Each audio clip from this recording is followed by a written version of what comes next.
My day students, ನಾನು ಮುಂಚೆನೇ ಹೇಳಿದಾಗೆ 2021ನೇ ಕ್ವಶನ್ ಪೇಪರ್ದಲ್ಲಿ ಪೋಯಮ್ ಮೇಲೆ ಯಾವ್ದು ಬೇಕಾದ ಕ್ವಶನ್ಸ್ ಕೇಳ್ಬೋದು. ಅಂದ್ರೆ 2 ಮಾರ್ಕ್ಸ್ ಕ್ವಶನ್ಸ್ ಅವ್ರು ಕೇಳ್ಬೋದು ಅಥವಾ 3 ಮಾರ್ಕ್ಸ್ ಕ್ವಶನ್ಸ್ ಅವ್ರು ಕೇಳ್ಬೋದು. ಆ ರೀತಿಯ ಸಾಧ್ಯತೆಗಳು ಬಹಳಷ್ಟು ಇದಾವೆ. ಅದಕ್ಕಾಗಿ ನಾನು ಎಲ್ಲ ಪೋಯಮ್ಗಳ ಇಂಪಾರ್ಟೆಂಟ್ ಕ್ವಶನ್ ಆನ್ಸರ್ಸ್ಗಳನ್ನ ನಿಮ್ಮೊಂದಿಗೆ ಡಿಸ್ಕಸ್ ಮಾಡ್ತಾ ಇದ್ದೀನಿ. ಈ ವಿಡಿಯೋದಲ್ಲಿ ಕ್ವಾಲಿಟಿ ಆಫ್ ಮರ್ಸಿಯ ಸಮರಿಯನ್ನು ನಾನು ನಿಮ್ಮೊಂದಿಗೆ ಡಿಸ್ಕಸ್ ಮಾಡ್ತಾ ಇದ್ದೀನಿ. ಸರ್, ಕ್ವಾಲಿಟಿ ಆಫ್ ಮರ್ಸಿ ಯಾಕೆ ಬೇಕು ಸರ್ ಅಂತಂದ್ರೆ ಅದರಲ್ಲಿ ಯಾವುದೇ 2 ಮಾರ್ಕ್ಸ್ ಕ್ವಶನ್ಸ್ ಕೇಳಿ 3 ಮಾರ್ಕ್ಸ್ ಕ್ವಶನ್ಸ್ ಕೇಳಿ ಅವು ಸಮರಿದಲ್ಲಿನೇ ಬರ್ತಾವೆ. ನೀವು ಸಮರಿಯನ್ನು ಚೆನ್ನಾಗಿ ಅರ್ಥ ಮಾಡ್ಕೊಂಡ್ರೆ ಅವರು ಕೇಳುವಂತ ಯಾವುದೇ ಪ್ರಶ್ನೆಗೆ ನೀವು ಉತ್ತರಿಸಬಲ್ರಿ. Okay, this is Raju, welcome to smart 20. Yes my dear students, ಇಲ್ಲಿ ನೋಡಿ 2 ಅಥವಾ 3 ಮಾರ್ಕ್ಸ್ ಕ್ವಶನ್ಸ್ಗಳನ್ನ ನಾವು ಈ ಸಮರಿಯಿಂದ ಪಡ್ಕೋಬೋದು. ಯಾವುದಂದ್ರೆ ಕ್ವಾಲಿಟಿ ಆಫ್ ಮರ್ಸಿ. ಓಕೆ, ಈ ಸಮರಿಯನ್ನು ನೋಡುವ ಮೂಲಕ ನಾವು ಯಾವುದೇ ಕ್ವಶನ್ ಕೇಳಿದ್ರು ಬರೆಯೋಂಗೆ ಆಗುತ್ತೆ. ಓಕೆ, ಇಲ್ಲಿ ನೋಡಿ ಸಮರಿ ಈ ರೀತಿ ಸ್ಟಾರ್ಟ್ ಮಾಡ್ತೀನಿ. Quality of mercy is on extract from Shakespeare's play the Merchant of Venice. ಈ ಕ್ವಾಲಿಟಿ ಆಫ್ ಮರ್ಸಿ ಅನ್ನೋ ಒಂದು ಎಕ್ಸ್ಟ್ರಾಕ್ಟ್ ಏನಿದೆ ನೋಡಿ, ಆಕ್ಚುಲಿ ಶೇಕ್ಸ್ಪಿಯರ್ ಅವರು ಬರೆದಂಥ ದ ಮರ್ಚೆಂಟ್ ಆಫ್ ವೆನಿಸ್ ಅನ್ನೋ ಒಂದು ಪ್ಲೇದಿಂದ, ನಾಟಕದಿಂದ ಆಯ್ದುಕೊಳ್ಳಲಾಗಿದೆ. Okay, these lines are spoken by Portia. Actually ಈ ಲೈನ್ಸ್ಗಳು ಹೇಳಿದ್ದು ಯಾರು ಅಂತಂದರೆ ಪೋರ್ಷಿಯಾ ಅವರು. One of the main characters in the play. The Merchant of Venice, ಆ ಮರ್ಚೆಂಟ್ ಆಫ್ ವೆನಿಸ್ದಲ್ಲಿರುವಂಥ ಪ್ರಮುಖವಾದ ಒಂದು ಕ್ಯಾರೆಕ್ಟರ್ ಅದಾಗಿದೆ ಪೋರ್ಷಿಯಾನವರು. She argues why mercy is the greatest virtue of all. ಅವಳು ವಾದ ಮಾಡ್ತಾಳೆ ಏತಕ್ಕಾಗಿ ಮರ್ಸಿ ಅನ್ನೋದು ಎಲ್ಲಕ್ಕಿಂತಲೂ ಹೆಚ್ಚಿಗೆ ಗ್ರೇಟ್ ಆದದ್ದು ಅಂತೇಳಿ ವಾದ ಮಾಡ್ತಾಳೆ. ಓಕೆ, ಇದನ್ನು ನೀವು ಭಾಳ ಡಿಫಿಕಲ್ಟ್ ಆದವ್ರು ಬಿಡ್ರಿ.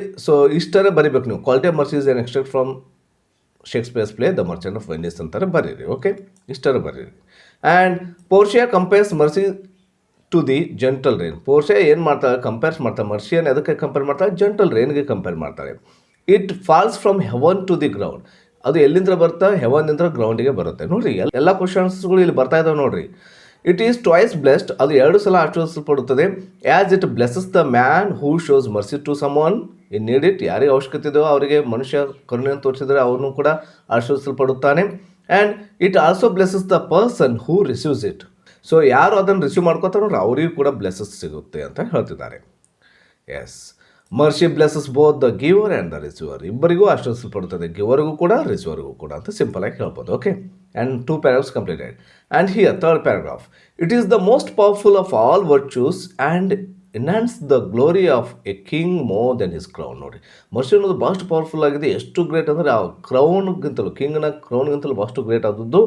ಯಾಕಂದರೆ ದ ಸೆಪ್ಟರ್ ಆಫ್ ಮೊನಾಕ್ is a symbol of worldly power. ಮೊನಾಕ್ ಅಂತಲೂ ಕರೀತಾರೆ, ಕೆಲವರು ಮೊನಾಕ್ ಅಂತಲೂ ಕೂಡ ಕರೀತಾರೆ. ಓಕೆ, ಆ ಒಬ್ಬ ರಾಜನ ಆಡಳಿತದ ಒಂದು ಸೆಪ್ಟರ್ ಏನಿರುತ್ತೆ ನೋಡ್ರಿ, ಆತನ ಕೈಯಲ್ಲಿರುತ್ತೋ ದಂಡಾಧಿಕಾರ, ಅದರಿಂದ ಅದೊಂದು ವರ್ಲ್ಡ್ಲಿ ಪವರ್ ಸಂಕೇತವಾಗಿದೆ, ಒಂದು ಲೌಕಿಕ ಶಕ್ತಿಯ ಸಂಕೇತವಾಗಿದೆ.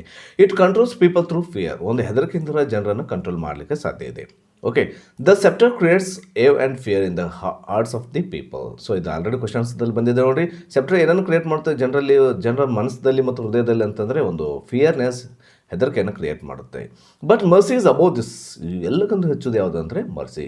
It resides in the hearts of the kings. ರಾಜರ ಹೃದಯಗಳಲ್ಲಿ ಅದು ಏನಾದ್ರು ನೆಲೆಸಿದ್ದೇ ಆದಲ್ಲಿ.